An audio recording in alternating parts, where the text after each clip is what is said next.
পেশ করেছি, আপনি রসুল উত্তর দিয়েছেন, আমি হুসাইন আপনার প্রশ্নের কি উত্তর দিকে দিব? আমার রসুল বলে, হুসাইন কঠিন প্রশ্ন করব না, একদম সহজ প্রশ্ন করব, উত্তর দিবানি। হুসাইন বলে, আপনি যখন আদেশ দিয়েছেন, আপনার আদেশ মানার নাম ইমান, নবীগো আমি চেষ্টা করব, ভুল হলে আপনি শুধরিয়ে দিবেন। আমার রসুল বলেন, হুসাইন খানায় কাবার সাথে একটা পাথর আছে, দেখছো নি? হুসাইন বলে, দেখেছি। নাম কি? হাজরে আসওয়াদ। এটা কি পাথর? হ্যাঁ, এটা কালো পাথর। দুনিয়ায় কি আরো পাথর আছে? আছে। সব পাথর মাটিতে, আর হাজরে আসওয়াদ কাবার সাথে লেগে গেছে। আমার রসুল বলে, তাহলে পাথর মনে হয় বেশি দামি। হুসাইন বলে, হ্যাঁ বেশি দামি ইয়া রাসূলুল্লাহ। কেমন দামি? যে সব পাথর মাটিতে, আর হাজরে আসওয়াদ খানায়ে কাবার সাথে। আমার রসুল হুসাইনের হাত ধরে ফেলছেন, হুসাইন রে, হাজরে আসওয়াদ এত দামি কেন হয়েছে?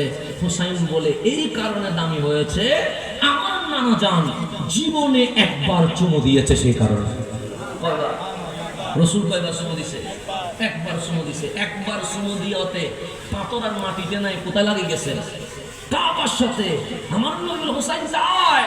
হুসাইন বলে, হ্যাঁ আমার রসুল একবার চুমু দিয়েছে বলে হাজরে আসওয়াদ খানায়ে কাবার সাথে লেগে গেছে। কিয়ামত পর্যন্ত মুসলমান চুমু দিবে। আমার রসুল বলে, হুসাইন রে, একবার চুমু দিলে হাজরে আসওয়াদ যদি কাবার সাথে লেগে যায়, তোমারে তো 1000 বার চুমু দিয়েছিলাম, তোমার আমি কি বানাই দিছি তুমি মনে করো? তোমার তো আমি 1000 বার চুমু দিছি। হুসাইন বলো না, আমি নবীর শরীরে কোনোদিন মশা মাছি বসেছে? হুসাইন বলে, জীবনে বসে নাই। বলো আমার কাঁধে কে বসেছে?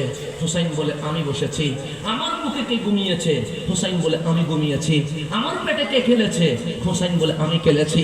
আমার পিঠে ঘোড়া বানাইয়া কি উঠেছিল? হুসাইন বলে, আমি উঠেছি। হুসাইন বলে, নানা জান আজকে কেন এতগুলো কথা বলছেন? আমার নবী বললেন, হুসাইন আমি চলে যাব, আমার মালিক আমার জন্য ইন্তজার করছে। শুনে রেখো, আমার চলে যাওয়াতে কোনো আপত্তি নাই, কিন্তু আমি আল্লাহরে বলছি, মালিক আমি চলে যাব, তবে শর্ত একটা, আমার উম্মতের জীবনের গুনাহ মাফ করে দিতে হবে। মানবা কিনা বলো? আল্লাহ বলে, হাবিব ইন্না আতাইনা কাল কাউসার, হ্যাঁ আপনাকে কাউসারের মালিকানা দিয়ে দিব, আপনি উম্মতকে জান্নাতে নিয়ে যাবেন, কিন্তু শর্ত হচ্ছে দুইটা। ফাসল্লি লিরাব্বিকা ওয়ানহার, আপনাকে আপনার রবের জন্য নামাজ পড়তে হবে। 2 নম্বর কোরবানি দিতে হবে।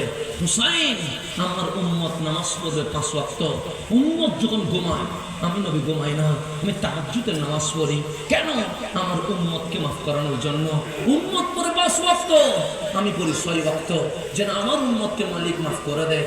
আমি আজ 63 বছরে একটা দিনের জন্য তাহাজ্জুদের নামাজ কখনো বাদ দেয় নাই। আল্লাহ বলে, হাবিব নামাজের হক আদায় হয়ে গেছে। হুসাইন আমি মদিনায় আসলাম, 10 বছর উম্মতের নামে কোরবানি করেছি। আল্লাহ বারবার বলছে ওয়ানহার, কোরবানি করেন। আমি এর পরের বছর করছি। আল্লাহ বলে ওয়ানহার, আমি এর পরের বছর করছি। আল্লাহ বলে ওয়ানহার, আমি এর পরের বছর করছি। আজকে 10-12 উম্মতের নামে কোরবানি করছি। আল্লাহ বলে ওয়ানহার, আমি বললাম মালিক 10 বার কোরবানি করলাম, হয় নাই। আল্লাহ বলে, হয়েছে, কিন্তু উম্মত মাফ করানোর কোরবানিটা অন্যরকম। কেমন? হাবিব কারে বেশি ভালোবাসেন? হাবিব বলে, হুসাইনুম মিন্নি ওয়া আনা মিন হুসাইন, হুসাইনকে বেশি ভালোবাসি। আল্লাহ বলে, হাবিব আমি আপনাকে বেশি ভালোবাসি। আপনার দিকে তাকায়া উম্মত মাফ করে দিব, আপনি উম্মতের দিকে তাকায়া হুসাইনকে কোরবানি করে দেন। সুবহানাল্লাহ। হুসাইনকে কোরবানি করে দেন। আমার নবী হুসাইনের হাত ধরেছেন, হুসাইন আমার চুমুর ঋণ তুমি শোধ করতে পারবা কিনা বলো? হুসাইন আমার কাঁধে যে উঠছ, ওই ঋণ আমাকে শোধ করে দিতে হবে। হুসাইন আমার বুকে যে ঘুমিয়েছ, ওই ঋণ তুমি আমাকে শোধ করে দিতে হবে। হুসাইন আমার পিঠে যে গোড়া বানিয়ে উঠেছিলে, ওই ঋণ তুমি শোধ করতে হবে। হুসাইনের 2 চোখ দিয়ে পানি বের হয়ে গেছে। নবী গো, একবার চুমু দিলে হাজরে আসওয়াদ কাবার সাথে লেগে যায়। আমার 1000 বার চুমু দিয়েছেন, আমি এই ঋণ কেমনে শোধ করবো? যেই শরীর মোবারকে মশা মাছি বসে নাই, আমি তো কাঁধে বসেছি, আমি তো বুকে বসেছি, আমি তো